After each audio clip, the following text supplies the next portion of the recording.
Vous écoutez Pause Santé, le podcast qui vous aide à rester en forme, à prendre soin de votre bien-être et de votre santé avec CCMO Mutuelle. Bonjour à tous et bienvenue dans Pause Santé, le podcast CCMO Mutuelle dédié à votre bien-être et à votre santé. Nous allons parler aujourd'hui du mal de dos chez les enfants. Véritable enjeu de la santé publique, le mal de dos touche de plus en plus les enfants et les causes, vous le verrez, sont nombreuses. Pour en parler avec vous, justement, nous recevons Julien Spotz, masseur kinésithérapeute. Bonjour Julien, et merci de participer à ce podcast. Pour commencer, j'aimerais savoir si un enfant peut réellement avoir mal au dos.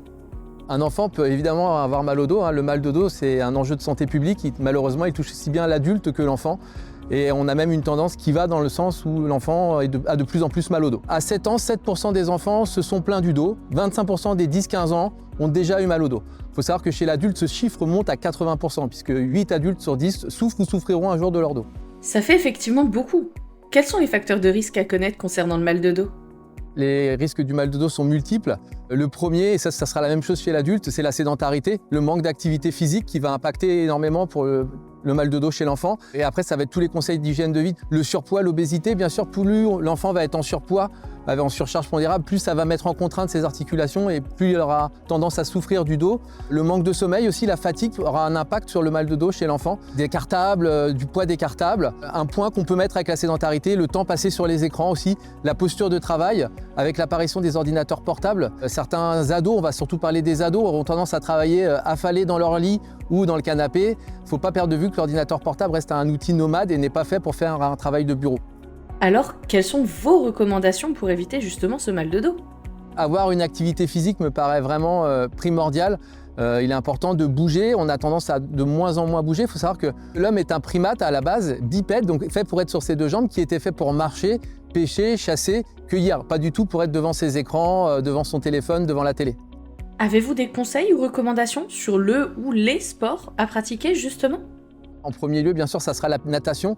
Alors, un petit bémol toutefois sur la natation, quand on parle de natation, c'est plus le dos crawlé, c'est-à-dire c'est plus la nage sur le dos qui permet au dos d'être en rectitude, de se tenir droit et de travailler cette musculature.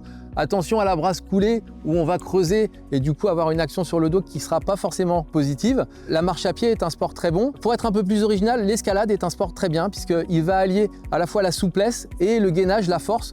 Donc c'est un sport qui va plutôt dans le bon sens pour le mal de dos. Le vélo, pas de souci. Après, sur les sports sur lesquels il faut être vigilant, tous les sports de raquettes, les sports qui ont une tendance à mettre une asymétrie, on va tendance à travailler des chaînes musculaires plus que d'autres. Donc tout ce qui est asymétrique, c'est pas interdit, juste faut faire attention et attention aussi au volume d'entraînement. S'il s'entraîne 10 heures par semaine, il va falloir redoubler de vigilance. Quand on parle de mal de dos, on pense aussi matelas, literie. Y a-t-il réellement des matelas qui sont recommandés pour éviter le mal de dos ? Le meilleur matelas, c'est celui sur lequel vous allez réussir à dormir. Parce que si je vous donne un conseil et que derrière vous ne dormez pas des nuits, alors vous aurez plus mal au dos, mais ça ne sera pas gagné pour autant.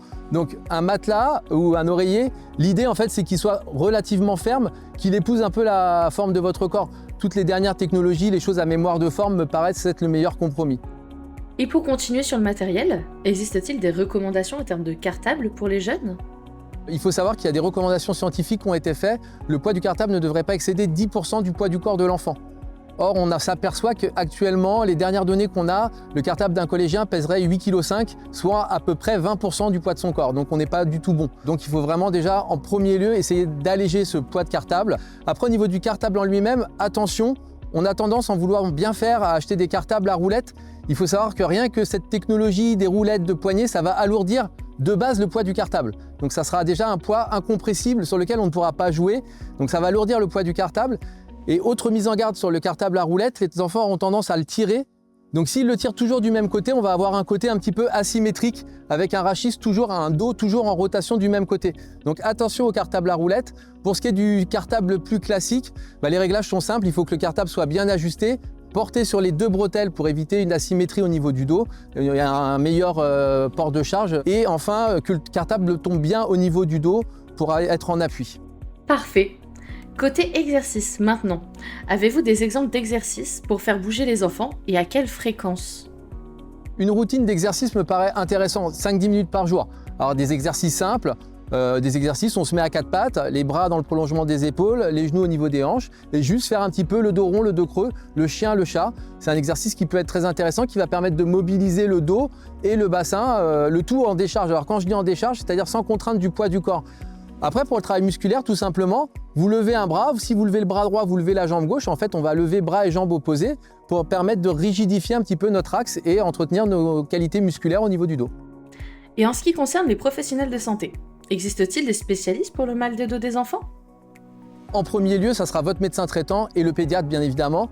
Après, vous avez des professionnels vers lesquels vous pourrez vous retourner, qui sont les kinésithérapeutes, les ostéopathes, les podologues, les orthopédistes. Mais tout ça, ça viendra dans un deuxième temps. L'interlocuteur privilégié reste quand même le médecin traitant et le pédiatre qui, après, eux, seront vous orienter vers le spécialiste concerné.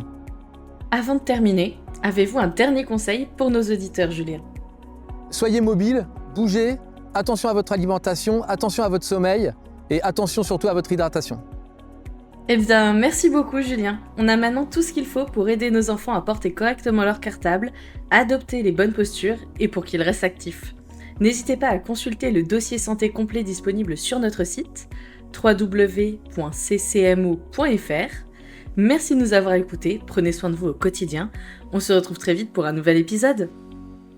Ce programme vous a été présenté par CCMO Mutuelle, acteur santé citoyen. N'oubliez pas, ces conseils prévention ne remplacent pas l'avis de votre médecin.